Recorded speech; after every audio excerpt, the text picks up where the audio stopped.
Tense means form of verb that shows time of action और state. पीछे हम लोग प्रेजेंट टेंस में पढ़े थे कि जो कंटीन्यूअस होता है इसमें एक्शन तो हो सकता है लेकिन स्टेट नहीं हो सकता, स्टेटिव वर्ब इसमें नहीं आता। इसकी वर्ब को हम लोग क्या कहते हैं, आप लोग को याद है? इस वर्ब को हमने नाम दिया था प्रोग्रेसिव वर्ब। क्या नाम दिया था? प्रोग्रेसिव। या एक नाम और दिए थे, डायनेमिक वर्ब, राइट। अगर इंडेफिनिट होता है तो वहां पर स्टेटिव वर्ब होती है और कंटीन्यूअस होता है तो प्रोग्रेसिव वर्ब होती है। प्रोग्रेसिव वर्ब का अर्थ क्या है? वह वर्ब जो कार्य के जारी रखने को दिखाती है, कार्य के चलने को दिखाती है। और चूंकि कार्य चलता हुआ आगे रुक जाएगा इसलिए हम उसे कहते हैं टेम्परेरी एक्शन। क्या कहते हैं? Temporary action. ठीक है। पीछे हम लोग बात कर लिए थे कि था थी थे का मतलब होता है बीता हुआ समय को दिखाना। रहा रही का मतलब है कि कार्य जारी था। और जब था थी थे लग गया तो कार्य कब जारी था? बीते हुए समय। ये किसको दिखाएगा? कि बीते हुए समय में कोई कार्य जो है वो जारी था। ठीक है। बीते हुए समय में कोई कार्य जारी था, इसके लिए हमने हेल्पिंग वर्ब क्या ले ली? वाज और वर। रहा था, रही थी, रहे थे, हुआ था, हुई थी, हुए थे। इसका हेल्पिंग वर्ब क्या बना लेते हैं? वाज वर। वह सोया हुआ था, ही वॉज स्लीपिंग। वह उस समय सोया हुआ था, he was sleeping that time. विद्यार्थी गेट पर खड़े हुए थे, the students were standing at the gate. पीछे वाले क्लास में बात की थी कि एड्रेस दिखाना हो तो एट लगा देते हैं। तो कहां पर खड़े थे? The students were standing at the gate. कुछ बच्चे कक्षा में बैठे हुए थे। तो कक्षा क्या है? इनक्लोज लोकेशन है, अंदर का लोकेशन है। तो some students were sitting in the class. इस बार एट क्लास नहीं होगा, इन द क्लास हो जाएगा। वर्किंग लोकेशन के लिए एट लगा लेते हैं, एड्रेस के लिए एट लगा लेते हैं, लेकिन इनक्लोज लोकेशन अंदर का भाव मिले तो क्या लगाते हैं? इन लगा लेते हैं। ठीक। तो ये वाज वर्ब आपको सबको आने लगा। मॉर्निंग में होमवर्क में एक चीज देखी हमने कि वाज वर्ब को आप हेल्पिंग वर्ब के रूप में तो कर लेते हैं, मेन वर्ब के रूप में आप इसे भूल जा रहे हैं। पीछे हम लोगों ने बात की हुई थी कि पास्ट इंडेफिनिट एक ऐसा टेंस है जो B2 लेता है। उसको थोड़ा सा ले लीजिए, आपका 2 मिनट ले ले, आपको समझ में आ जाएगा।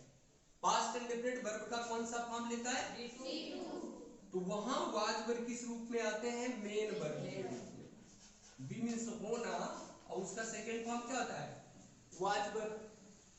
तो जब वाज वर्ब कैसे आए हो? मेन वर्ब के रूप में, तो आप समझ जाएंगे कि ये सेंटेंस है पास्ट इंडेफिनिट। जब डिड आया हो मेन वर्ब के रूप में, क्या आया हो? डिड आया हो तो वो भी B2 है, तो आप समझ जाएंगे कि ये पास्ट इंडेफिनिट है। जब हैड आया हो मेन वर्ब के रूप में तो ये हैव का सेकंड फॉर्म है, तो आप समझ जाएंगे कि ये पास्ट इंडेफिनिट है। तो वाज वर डिड हैड, इनमें कंफ्यूजन क्या है कि ये हेल्पिंग वर्ब भी है, मेन वर्ब भी है। अब हमें मेन रूप से याद क्या करना है उसको डिस्कस करो, इसी के लिए मैंने इसे लिखा, नहीं तो एक बार इसे पढ़ चुके थे। जब ये मेन वर्ब होंगे तो इनके साथ और कोई वर्ब रखने की जरूरत नहीं पड़ेगी। ठीक। ही वॉज हैप्पी, वह खुश था, तो वाज क्या है? मेन वर्ब है। यू वर हैप्पी, तो वर क्या है? मेन वर्ब है। यू डिड दिस वर्क, आपने यह कार्य किया, तो डिड क्या है? मेन वर्ब है। यू हैड न्यू बुक्स, आपके पास नई किताबें थी, तो ये क्या है? मेन वर्ब है। तो ये चारों जब मेन वर्ब के रूप में आ रहे हैं तो ये है B2। अब B2 कहां आता है? पास्ट इंडेफिनिट के अफर्मेटिव। जब ये मेन वर्ब होंगे तो ये किस में आएंगे? पास्ट इंडेफिनिट के। अब देखिए कंफ्यूजन क्या है? मेन वर्ब के रूप में आपने इन्हें पकड़ लिया, अब जब यही हेल्पिंग वर्ब के रूप में आएंगे, तो जिस दिन हेल्पिंग वर्ब का चैप्टर पढ़ रहे थे तो क्या सिखाए थे? हेल्पिंग वर्ब कभी अकेली नहीं आ सकती, हेल्पिंग वर्ब अकेले सेंटेंस नहीं बना सकती, हेल्पिंग वर्ब को मेन वर्ब भी चाहिए। तो जब ये दोनों हेल्पिंग वर्ब बनाया आपने तो मेन वर्ब आ गई ना साथ में। देखो इधर was verb plus B4, was verb plus B4. जब वाज वर्ब के साथ हमें आईएनजी फॉर्म भी मिल जाए तो हो गया continuous.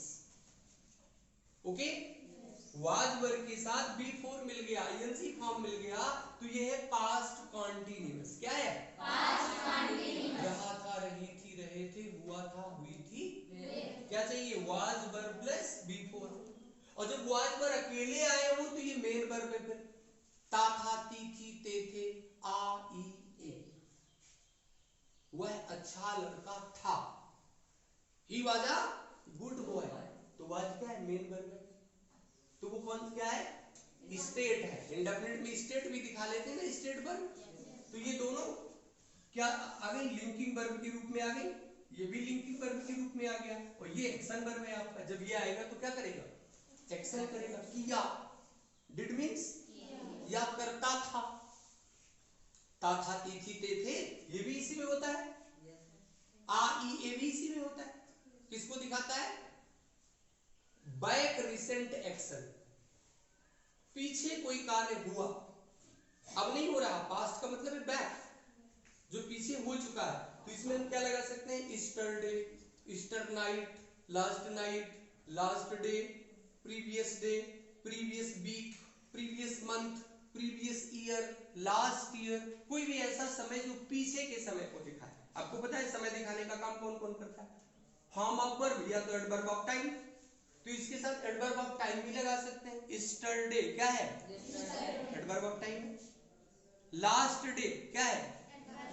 Last night, last hour, last week, last month, last July, last morning, previous morning, previous year, previous month, previous class, है ना? तो वो पीछे को दिखा रहे हैं सभी, तो जो पीछे को दिखाए वही पास्ट टेंस होता है। तो ध्यान से आज पकड़ लीजिए, दोबारा आपको ना डिस्कस करना पड़े और डिस्टर्ब ना हो। वाज वर्ब जब मेन वर्ब होंगे तो टेंस क्या होगा? Past tense.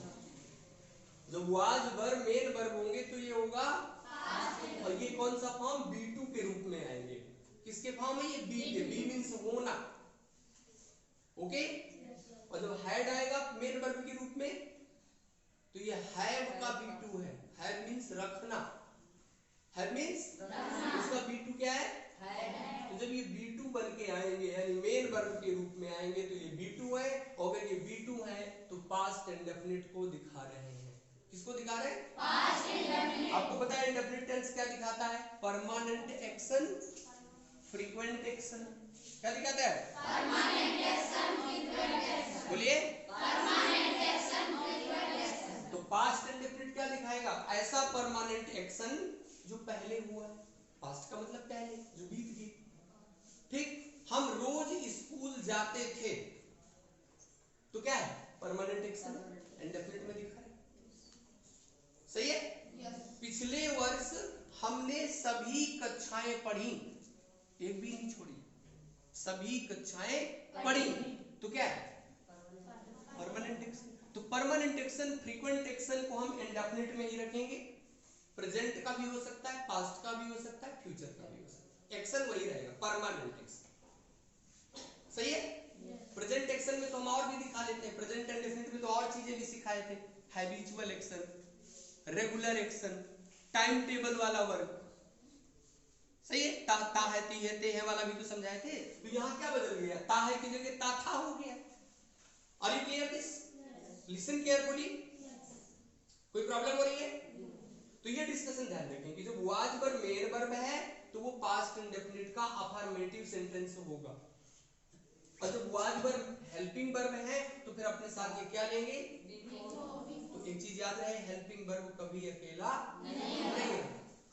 Clear? Helping verb कभी अकेला नहीं आता, वो अपने साथ मेन वर्ब जरूर लेगा। और मेन वर्ब के 5 फॉर्म है। कॉन्टिन्यूअस किसको लेता है? B4, जिसको आप आईएनजी फॉर्म कहते हैं, इसी को आप प्रोग्रेसिव वर्ब कहते हैं, इसी को आप डायनेमिक वर्ब कहते हैं। Clear this? और इस स्ट्रक्चर में डाल दीजिए।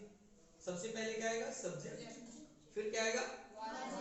हेल्पिंग वर्ब आ गया, है ना। वाज कहाँ लेंगे? जब हमें एक वचन लेना है। वर्ब कहाँ लेंगे? जब बहुवचन होता है सब्जेक्ट हमारा। फिर B4 आईएनजी लगा दिया तो B4 बन गया। फिर ऑब्जेक्ट आ सकता है, क्योंकि एक्शन ही रहेगा तो ऑब्जेक्ट ही आ सकता है, ऑब्जेक्ट नहीं होगा तो अदर वर्ड होंगे, या ऑब्जेक्ट के बाद अदर वर्ड होंगे। फिर नेगेटिव सेंटेंस कैसे बनाओगे? हेल्पिंग वर्ब के बाद नॉट लगा देते हैं। 24 हेल्पिंग वर्ब पढ़ रखी है आपने? सब में एक ही तरह नेगेटिव बनाना है। हेल्पिंग वर्ब के बाद नॉट लगा दो तो क्या बन जाता है? तो यहाँ वाज वर्ब के बाद नॉट लगा दे तो क्या बन गया? सही है। और जब भी इंट्रागेटिव बनाना हो तो प्रोसेस सेम है, सब जगह एक ही प्रोसेस है कि हेल्पिंग वर्ब को सब्जेक्ट के पहले ले। तो यहाँ हम वाज वर्ब को क्या किए? सब्जेक्ट के पहले ले, बाकी क्रम वही रहेगा। Clear this? कोई डाउट है? बोलिए। जहां हेल्पिंग वर्ब दी हो वहां निगेटिव बनाना बहुत आसान है। हेल्पिंग वर्ब के बाद क्या करो? नॉट लगा। कभी कभी हेल्पिंग वर्ब के दो खंड हो जाते हैं। अभी आपने पढ़ा था वहां पर प्रेजेंट परफेक्ट कंटीन्यूअस में दो खंड हो जाए तो नॉट दोनों के बीच आ जाता है। हैज नॉट बीन पढ़ा है पीछे? Have not been. जब भी हेल्पिंग वर्ब के कितने खंड हो? बोलिए। तो निगेटिव बनाने के लिए नॉट कहां लगाओगे? दोनों के मध्य में लगा देंगे, दोनों के। अब जैसे इंट्रागेटिव प्लस नेगेटिव है तो क्या करोगे? ध्यान से सुनो, इंट्रागेटिव प्लस नेगेटिव ये दोनों एक साथ भी आ सकते हैं। तो अगर हम वाज वर्ब को शुरू में ले आए और नॉट भी लगाना हो तो अब नॉट कहां पहुंच गया? पहुंच गया ना। और अगर हेल्पिंग वर्ब के दो खंड होते तो दूसरा खंड कहां पर आता? सही है। तो हैज बाहर है, फिर सब्जेक्ट है, फिर नॉट प्लस बीन हो जाएगा। हैव बाहर है plus subject plus not plus been हो जाएगा। अभी जब इस पे जाएंगे हम लोग तो हैड, आपको हैड मिलेगा, फिर इसके आगे और जाएंगे तो हैड बीन मिलेगा। तो इंट्रागेटिव में हेल्पिंग वर्ब के कितने खंड बाहर ले जाओगे? एक खंड ही बाहर ले जाना। अगर हेल्पिंग वर्ब दो खंडों से बना है और इंट्रागेटिव